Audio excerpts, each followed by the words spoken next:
ringrazio intanto dell'attenzione, poi ci sarà la possibilità di fare interventi e domande e cederei immediatamente la parola al signor. Io volevo innanzitutto che ci raccontassimo un po' qual è la situazione, perché il mio tentativo è quello che, nonostante quello che vi ho detto e quello che vi dico, tra l'altro che sono impegnato in una battaglia perché cambi completamente questa IMU e perché resti completamente al comune, e in prospettiva che diminuiscano le tasse sul lavoro e le tasse sulle imprese, perché il problema di questi tempi qual è? Il problema di questi tempi è che il lavoro e le imprese scappano. Allora noi dobbiamo, se vogliamo che il lavoro e le imprese non scappino, diminuire le tasse sul lavoro e diminuire le tasse sulle imprese, perché dobbiamo innanzitutto creare lavoro. Quindi rispetto a questo io sono più tra quelli che ritengono che sia giusto tassare gli immobili che tassare lavoro e imprese come prospettiva, perché gli immobili non scappano.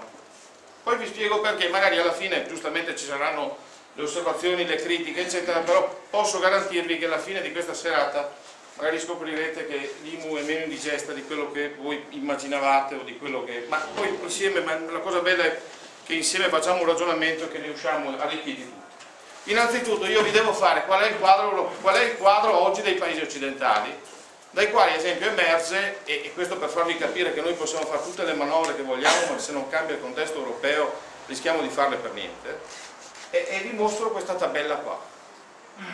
Questa tabella dimostra qual è l'indebitamento totale dei paesi occidentali, di alcuni paesi occidentali. Questa è la Germania. Al secondo posto troviamo l'Italia.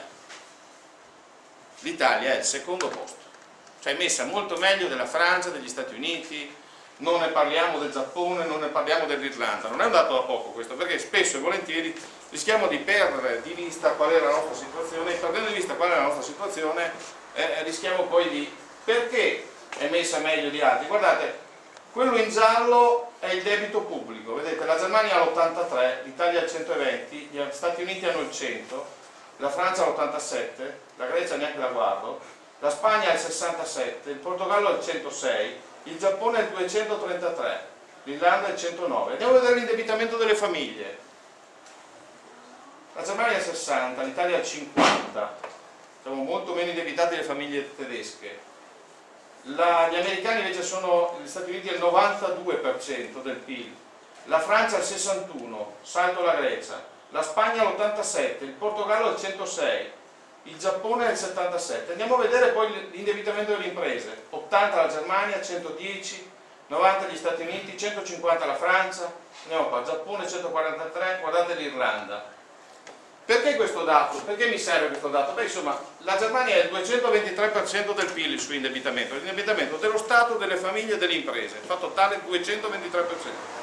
L'Italia è il 280%. Gli Stati Uniti sono al 282%. A proposito, se noi avessimo fatto questa riunione l'anno scorso e io vi avessi detto durante l'estate gli Stati Uniti rischiano il default, qualcuno di voi avrebbe chiamato il sindaco e avrebbe detto fagli il TSO a quel ragazzo perché dice cose fuori posto. Lo avremmo pensato tutti.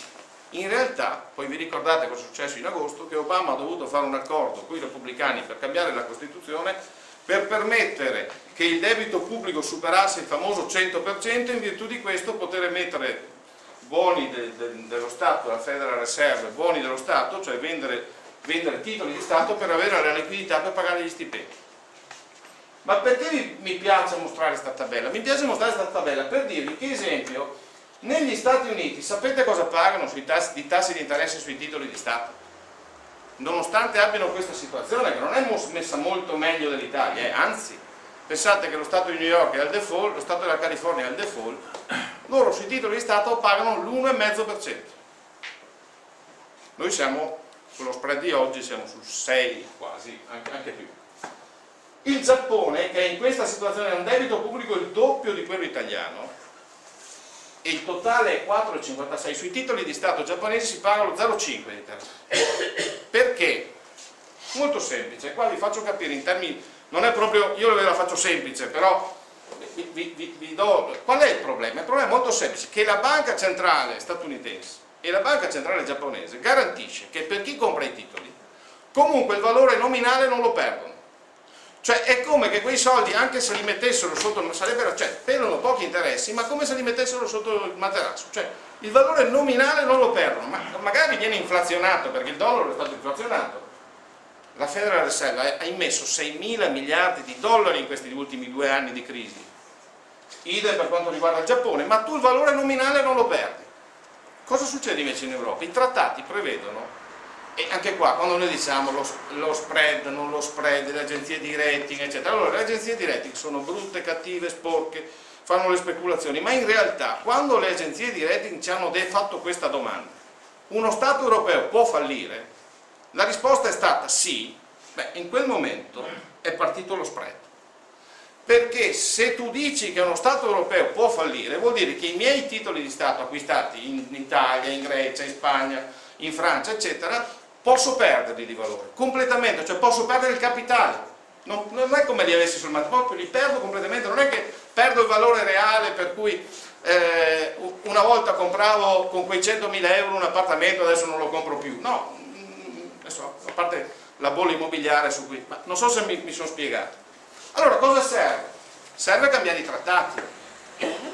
Serve cambiare i trattati perché l'euro che ci è servito in un momento di grande espansione economica, che è servito per abbattere l'inflazione, per abbattere i tassi di interesse, per mettere a posto i conti, per avere un mercato, eccetera, oggi avrebbe la necessità non solo che la BCE dà dei soldi in prestito alle banche che poi dopo 3 anni li vuole indietro, perché anche qua, perché le banche non le danno alle imprese? Provate a parlare con dei bancari seri, dice scusa un attimo, io fra 3 anni alla BCE li devo dare indietro.